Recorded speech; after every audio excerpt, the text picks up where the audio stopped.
Hey everybody, today we are going to be checking out a portable monitor from Bimawen.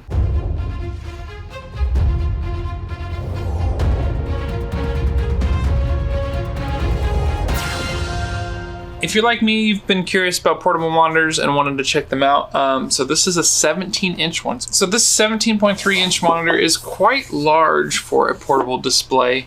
I have a 13.3 that I've been using for a different application. And so this monitor is going to be actually a part of my equipment cart that I use for live streaming. So if you want to learn more about that and why I chose this monitor, why it's going to fit into that system, you can check out my other build series, which is all about building that cart. But today we're just going to be doing the unboxing, the first look at this portable display. So the first thing I'm going to do, I'm going to show you the Amazon ad here. So as you can see, I purchased this on January 23rd of this year, and it was $239 at the time of purchase, which is significantly cheaper than the rest of the 17.3-inch monitors. A couple of things that stood out to me for this purchase. Well, it only has 4 reviews, so 4.3 out of 5 stars, which is still pretty good. It's probably because this is early on in the build process and the selling process for this company. Bimawen, not really a company I'm familiar with, so that could be part of the reason, but it says, full 1080p with a VESA mount on the back, which is something I really needed, and then it has 100% of the sRGB coverage. So basically the color tones are supposed to be accurate to sRGB, and so yeah, it's portable. You can use it in different environments or what have you. So anyways, enough for the ad. Maybe it's a different price at this point. I don't know when you're watching this video, but let's go ahead and do the unboxing. So all right, so here we are. We have the display in a nice cardboard box. This has little spatters and stuff on it. I don't know if you can see that, but that's okay. Not a big deal. So the first thing I'm going to do, pull off the top. There were not any stickers or anything, so that made it really easy. There's some soft foam there. All right, right away I can see there's a little mark in that part of the screen, so hopefully it's still protected. And so we have the display itself, and we have a charging cable, which is USB-C to USB 3.0. We have a HDMI full-size to mini HDMI, and then we have another USB-C cable to USB-C. The cool thing about these displays is you can basically power it and run it off of one cable that you connect to a newer computer that has USB-C. So yeah, so let's go ahead and lay out these cables. That way you can see what comes with them and how big they are. It's interesting that these two came with the traditional cable ties, and the USB one came with a little rubber band. I guess it's because you're expected to reuse that possibly. So this is what, like 4 feet-ish. This one is, I believe, the same. Yeah, about 4 feet. And then this HDMI is 5 feet. Yeah, 4, 4, and 5, something like that, it seems like, for the size of cables. Okay, so what else comes in the box? So we do have a couple of these pieces of paper here. I guess this is the buttons of what does what. Some specs here.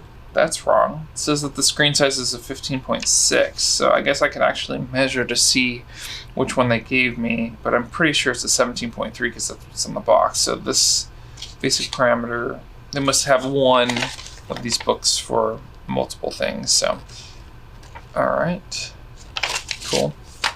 You can also see the product manual, the Facebook site, website, all that here.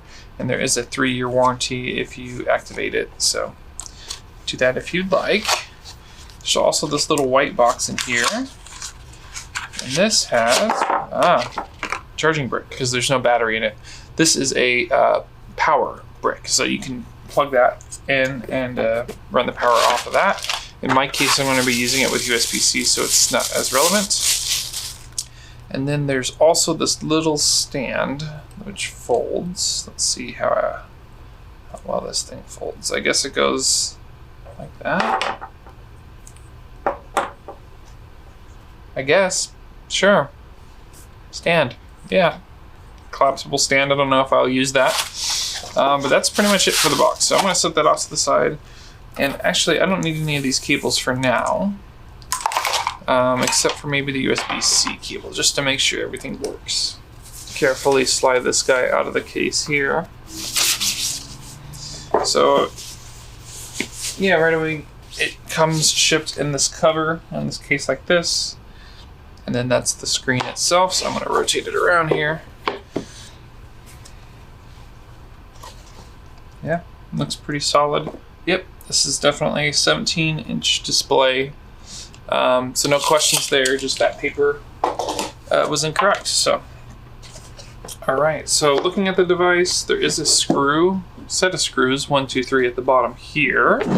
Good thing this removes. This case does get removed, and it does come with the device, so that's nice. You don't have to pay extra for that. Pretty simple port setup here. Headphones, then we have power over USB-C, but then you'd also have the one cable for everything, which is the second port here, USB-C as well, and then mini HDMI there. This is the joystick for controlling the menu, and it looks like that. It looks like a speaker cut out there. Quite a light device here. It's really hard to tell because of the texture, the finish that it has on it, so I'm not sure if this is aluminum. It might say it in the description. So on the back here it says, please note if the length of the screw corresponding to the hole on the wall exceeds 4 millimeters, then the screen will be damaged. So you want to make sure that your screw length is not too long if you're going to use the base amount. So just be careful of that. And what else? There are no ports, nothing on the right side here. And that's pretty much it. So there are magnets on the back of this that connect the case to it. So you could prop it up kind of in front of me, or you can choose a little sharper of an angle. So that's up to you. You could also lay it flat like this on the desk, or like I was just having it out like this. Like I said, the base amount as well can support that. So at this point, let's go ahead and plug in the display to see what it looks like. Now in my case, the port is on this side, so I'm gonna kind of turn this sideways for a minute here as I plug this in. Okay, so it's powering up. So it recognizes the display is 1080p. Pretty straightforward, pretty simple there. Plugs in and it works with the Mac. So I'm just curious to see what specs this display comes in at. So I'm gonna close this window. Yep, 1080p. It does have a couple other options, but I'm gonna stick with 1080p for now. So to access the menu on this guy, it's gonna be on the side here. There is this little joystick. So you press in the middle and then you can kind of select your screen settings from there. And I'm not going to get too far into this system because this is something that you can do on your own. This is kind of just a first impression. So initially the brightness compared to my other displays isn't as bright, but that's to be expected because the MacBook Pro display is like 500 nits. Let's see if we can find this. If we go back to the ad here and if we search for the word nit, yeah, it doesn't look like it displays on the Amazon ad, the nits. So basically the Amazon ad doesn't tell you. Just by looking at the display, it's hard to give you an exact number of what it is, but compared to my MacBook, yeah, it's probably about half as bright. So if I turn the display down to about half, that's about the intensity you get from this. You could probably go in here in the menu system and try to boost it, but by default, that's what it's set to. That is the first look at this monitor. Again, if you want to see this monitor in action, you can see it as part of my cart series where I do live streaming and live events and that kind of stuff, so you can check that out as well. And thanks for watching. We'll see you in the next one.